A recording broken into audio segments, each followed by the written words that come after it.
मैं लाला से पूछना चाहूंगी, क्या होता है एक ऑलराउंडर? एक ऑलराउंडर, जहां तक मुझे ये डेफिनेशन पता है कि एक ऑलराउंडर बैटिंग में भी कंट्रीब्यूट करता है और बॉलिंग में भी कंट्रीब्यूट करता है। बट यहाँ तो उल्टी गंगा बह रही है, जहां पे एक ऑलराउंडर ना बैटिंग में कंट्रीब्यूट कर रहा है ना बॉलिंग में कंट्रीब्यूट कर रहा है। बॉलिंग में सिर्फ ओवर्स निकालने के लिए एक ऑलराउंडर को खिलाया जा रहा है। ये जो हमारे ऑलराउंडर्स है, क्या ये ऑलराउंडर्स कहलाने के लायक भी है? सवेरा, आपके पास ना नीचे फहीम अशरफ एक ऐसा प्लेयर था कि जिसने अमेरिका के खिलाफ, यानी सॉरी किसके खिलाफ, अमेरिका के खिलाफ खेल रहे थे, जो जिसने छक्के मारे थे। तो उसकी अगर शॉटें ना लगती तो हम वो मैच भी हार चुके होते। तो कहने का मतलब ये है कि बॉलर का जो ऑलराउंडर्स होते हैं वो बैटिंग बॉलिंग में परफॉर्मेंसेस के साथ साथ फील्डिंग के अंदर भी उतना ही इंपॉर्टेंट रहता है। तो हमने फहीम अशरफ को एज अ ऑलराउंडर लेके गए, लेकिन उसको क्या हमने यूटिलाइज किया है? क्या हमने उस लड़के से बॉलिंग करवाई है? हमने तो उसको यूज ही नहीं किया। उसने आपको पास्ट में 2-3 मैचेस जितवाए हुए थे, आपने उसको लेके गए वर्ल्ड कप में, इंपॉर्टेंट मैचों में बिठा दिया और जहां खिलाया उसको यूटिलाइज ही नहीं किया। आई मीन कि किस किस्म का ट्रस्ट आपका अपने उन, क्या कहूं मैं, कि किन पे है कि आप उनको बार बार चांसेस दिए जा रहे हैं, बार बार चांसेस दिए जा रहे हैं और वो आपको परफॉर्म करके नहीं दे रहे, लेकिन आपका ट्रस्ट बहुत ज्यादा है उनके ऊपर। आई मीन के थोड़ा सा निकलना पड़ेगा। ये पाकिस्तान की टीम है, ये किसी फ्रेंचाइज की टीम नहीं है। और मेरे ख्याल में इस चीज को, ये प्लेयर्स को, आई डोंट नो इनको कितना हर्ट हुए हैं कि नहीं हुए, लेकिन हमारे टाइम में हमें तो याद है कि हमें तो रातों की नींद ही उड़ जाती थी जब हारते थे। लेकिन इनके अंदर मुझे वो फीलिंग नजर ही नहीं आती कि यार हम हारे हैं। ठीक है, इनके अंदर सिर्फ ये चीज मुझे नजर आ रही है कि यार बस मैं अपना परफॉर्म कर लूं, मैं बच जाऊं, मैं जाके सोशल मीडिया देख लूं, मेरे फैंस मुझे वाह वाह कर रहे हैं और दूसरों के ऊपर उंगलियां उठा रहे हैं। तो चीजें ठीक करने वाली हैं। आपको सख्त डिसीजन लेने पड़ेंगे, सख्त कैरेक्टर लाने पड़ेंगे जो नाम का तासुर नहीं लेते हों कि कौन किस नाम को मैं ड्रॉप करूंगा या कौन ड्रॉप होगा। आपको स्ट्रॉन्ग सिलेक्शन कमेटी चाहिए जो तगड़े डिसीजन आगे के लिए कि किसको खिलाना है और किसको नहीं खिलाना। बिल्कुल, स्ट्रॉन्ग सिलेक्शन कमेटी होना तो बहुत ज़रूरी है। तौसीफ साहब, जदीद क्रिकेट हम चूँकि बात कर रहे हैं, जैसे जैसे हम जदीदियत नहीं लेकर आएंगे अपने कामों में तो हम तो बहुत पीछे रह जाएंगे। अगर पुराने तरीकों को ही हम लोग इस्तेमाल करते रहेंगे तो फिर तो हम पुरानी क्रिकेट ही खेलेंगे, जबकि जदीद क्रिकेट में हालात के मुताबिक बैटिंग ऑर्डर जो है उसको बदला जाना था और बदला जाना चाहिए था, मगर पाकिस्तान ने रिस्क नहीं लिया।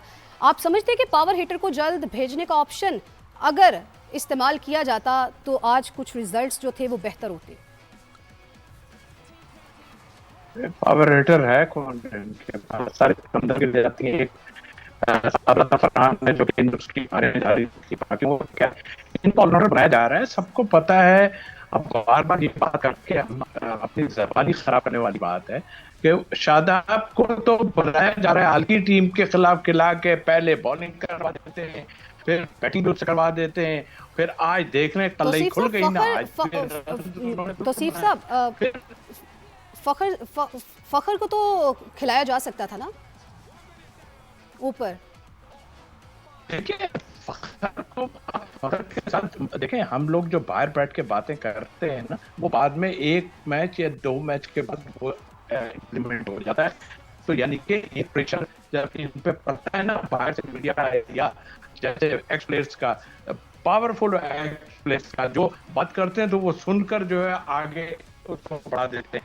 मैं बता ये रहा था कि एक साहब जो जिनका नाम ऑलराउंडर अभी कह रहे हैं, उनके बड़े कह रहे हैं बैठ के कि ये पांड्या से ज्यादा अच्छा ऑलराउंडर है। को मानो यार, आप लोग इंतहा मत करो।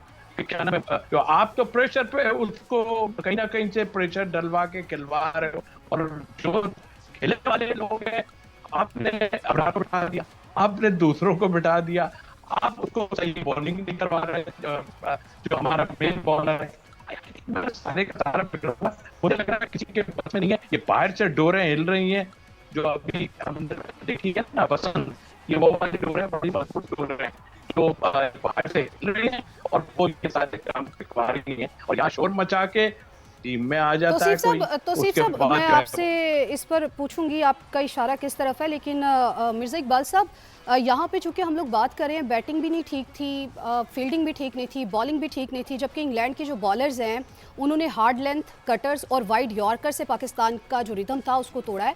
तो पाकिस्तानी बैटर्स का जो काउंटर प्लान था एक तो वो हमें नज़र नहीं आया। आप समझते हैं कि उसके फुकदान की भी एक बहुत बड़ी वजह है हमारी शिकस्त की?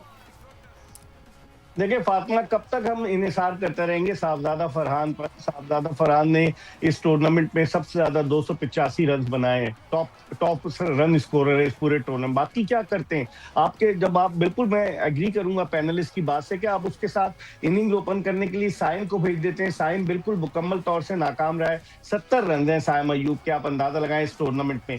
और आप चेंज ही नहीं करते, आप फखर जमान को बिठाते हैं अपने बैट्समैनों को, और आपकी बैटिंग कहां से शुरू हो जाती है? 5वें नंबर पर शादाब खान आ जाते हैं। शादाब खान बॉलिंग ऑलराउंडर है, बैटिंग ऑलराउंडर नहीं है, आप उनको ऊपर भेज देते हैं। क्या होता है, नवाज को आप अब मतलब आधा तीतर आधा बटेर वाला हिसाब है। और शाहिद जो कह रहे थे बिल्कुल सही कह रहे थे, फहीम अशरफ ने नीदरलैंड के खिलाफ आपको मैच जितवाया, वरना आज आप इस पोजीशन में नहीं होते कि आप सुपर 8 के लिए क्वालिफाई करते। और उससे पूरे जो मैचेस उसको 2-3 खिलाए गए, सिर्फ 2 ओवर्स कराए गए, तो किस मर्ज की दवा है वो? और हमारे कोच जो है वो इन्हिसार करते हैं जी ऑलराउंडर्स के, जी साइम अयूब भी ऑलराउंडर है, नवाज भी ऑलराउंडर है, शादाब खान भी ऑलराउंडर है, सारे ऑलराउंडर्स पे इन्हिसार। सलमान अली आगा भी ऑलराउंडर है, अगरचे वो बॉलिंग नहीं करता। तो ये कोई हिकमत अमली का फुकदान, जिस तरह फातिमा मैं कह रहा था कि जिस टीम का batting coach, I have nothing against Hanif Malik, वो फर्स्ट क्लास खेला है, लेकिन जिस टीम का बैटिंग कोच हनीफ मलिक हो और वहां बैठ के आप लोग हंस रहे हैं, चेहरों से आपके कोई उदासी नहीं है, यहाँ लोगों के दिल टूट गए, लेकिन कोई पूछने वाला है इनसे? इनकी अकाउंटेबिलिटी होनी चाहिए। इतने सारे पैसे खर्च करता है पाकिस्तान क्रिकेट बोर्ड, इनको हर तरह की फैसिलिटीज प्रोवाइड की जाती है, लेकिन ये कोई गली मोहल्ले की टीम नहीं है, ये पाकिस्तान की टीम है। बिल्कुल दुरुस्त।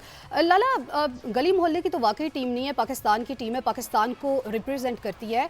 इतने पैसे लगाए जाते हैं, लेकिन इतनी ज़्यादा खामियां, इतनी ज़्यादा इनमें जो है तब्दीलियां करने की ज़रूरत है। तो क्या समझते हैं कि ये जो इतनी ज़्यादा प्रॉब्लम्स है, इसका जिम्मेदार कौन है? सॉल्व कौन करेगा इनको?